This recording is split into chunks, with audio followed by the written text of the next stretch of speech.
Arkadaşlar bakın, katları diktim.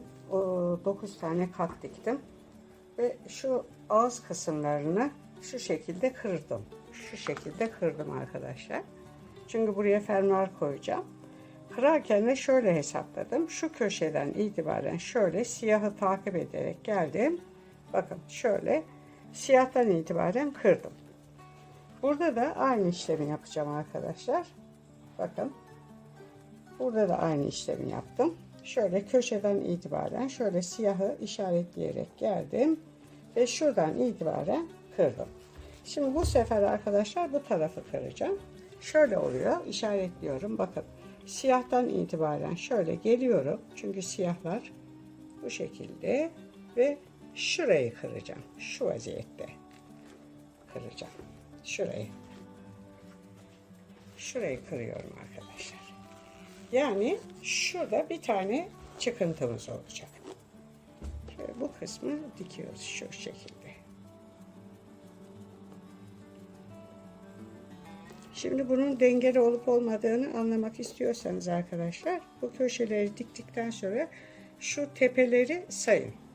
Burada benim mesela tepemde, şu tepede benim 14 tane olması lazım. 1, 2, 3, 4, 5, 6, 7, 8, 9, 10, 11, 12, 13, 14 tane. Burada da 14 tane olduğu zaman bilin ki bu dönme işlemini düzgün yaptık anlamına geliyor.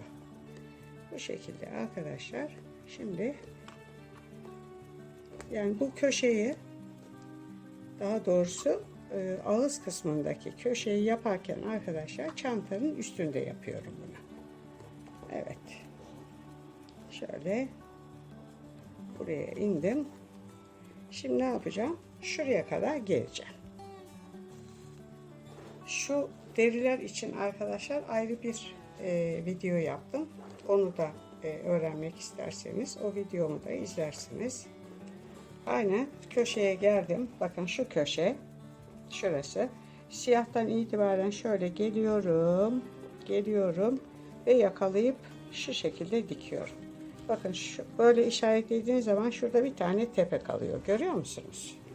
Bak bir daha gösteriyorum size. Bunu şöyle alayım. Şunu da buraya.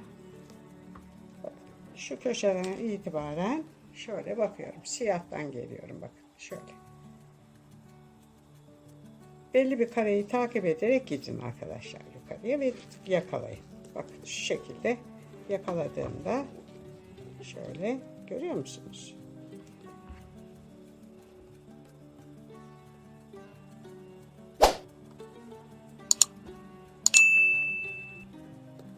Evet.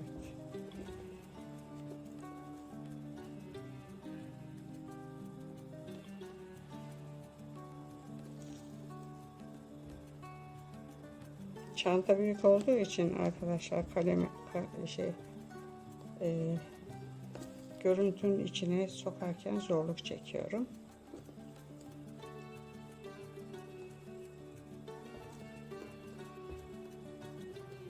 Evet. Arkadaşlar bakın ağız kısımlarında şu köşe kısımlarını diktim. Şimdi fermuarı takmak için şöyle bir eklenti yapacağız. Şu şekilde. Bunun da resmini paylaşacağım.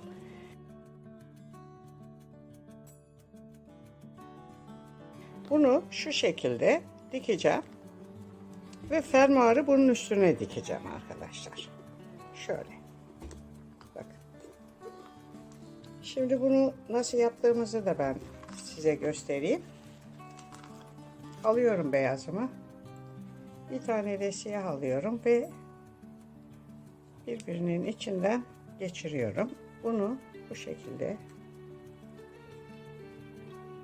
şöyle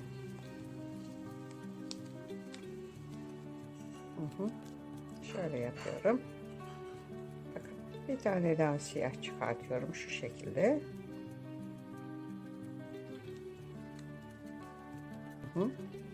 Bakın. Şimdi şunun arasını açıyorum arkadaşlar. Şöyle bunu kırıyorum. Bunlarla ilgili videolarım var arkadaşlar. arkadaşlar. Eğer oynatma listelerimi incelerseniz oralarda görürsünüz. Şimdi bu şekilde oluyor. Bu sefer ne yapıyorum? Buradan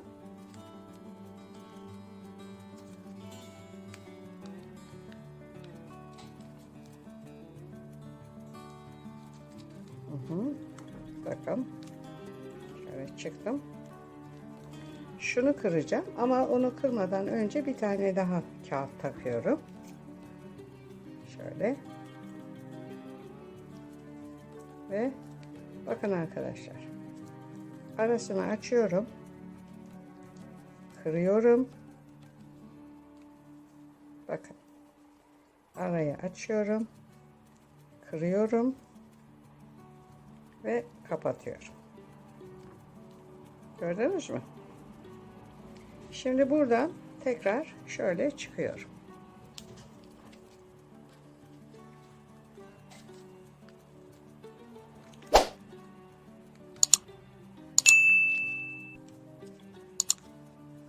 Evet. Şöyle çıkıyorum bakın. Şunu da kıracağım. Onun için kırmadan önce ne yapıyorum? Bir tane daha buradan kağıt sokuyorum içine.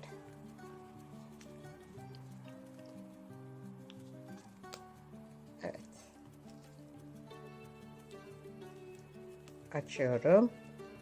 Kırıyorum. Ve kapatıyorum. Bu şekilde. Böyle arkadaşlar. Bu boya gelene kadar yapıyorum. Bunu da bitirdim.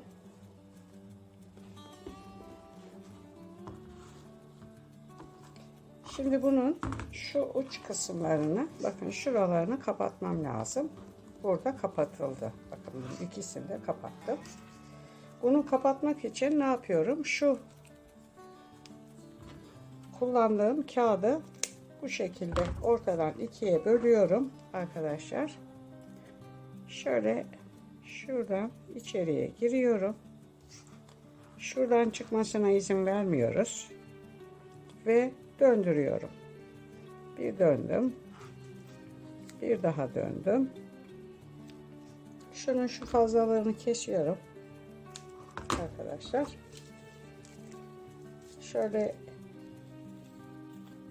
tutkallıyorum ve bunu şu araya sokuyorum. Bakın şu araya şöyle.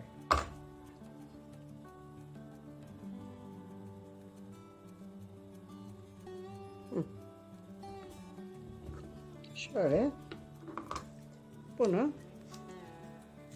tutturuyoruz.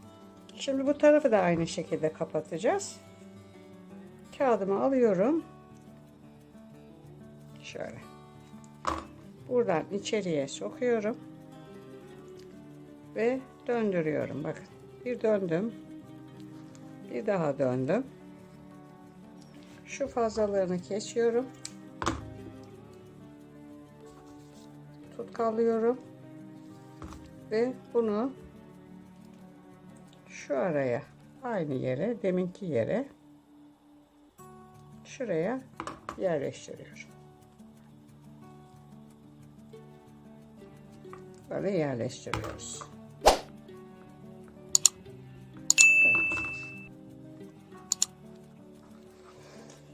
Evet arkadaşlar, bu şekilde fermuar dikilecek olan bölümü de bitirmiş olduk.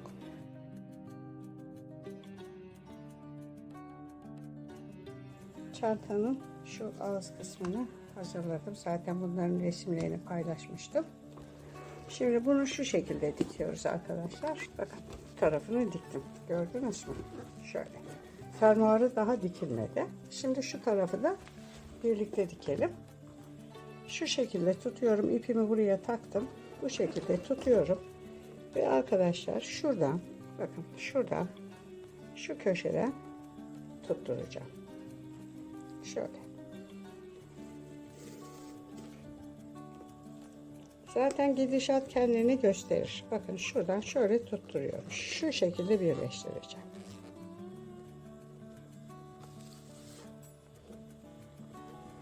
Bakın. Burayı sıkıca tutturalım.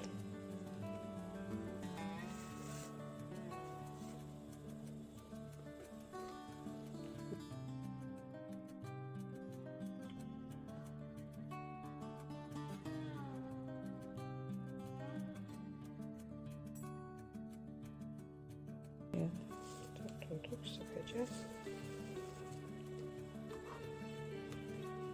Şöyle tuttu. Şimdi şurayı da tutturacağım. Şunu da şunu. Bu şekilde geçeceğim. Amaç burayı da sıkıca tutturmak. Şu köşeyi. Sonra fermuarı dikeceğiz arkadaşlar.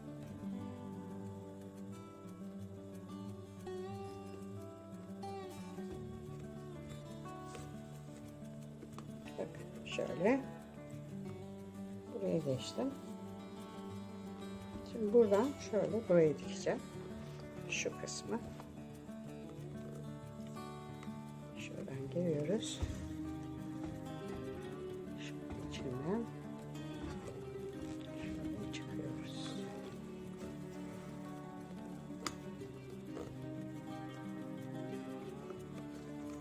Bu şekilde arkadaşlar buraları hep böyle sıkıca dikeceğiz.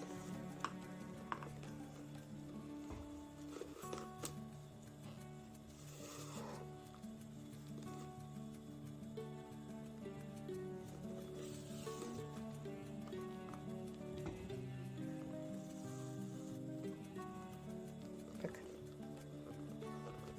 Böyle gidiyoruz. Bakın. Şimdi buraya dikiyoruz.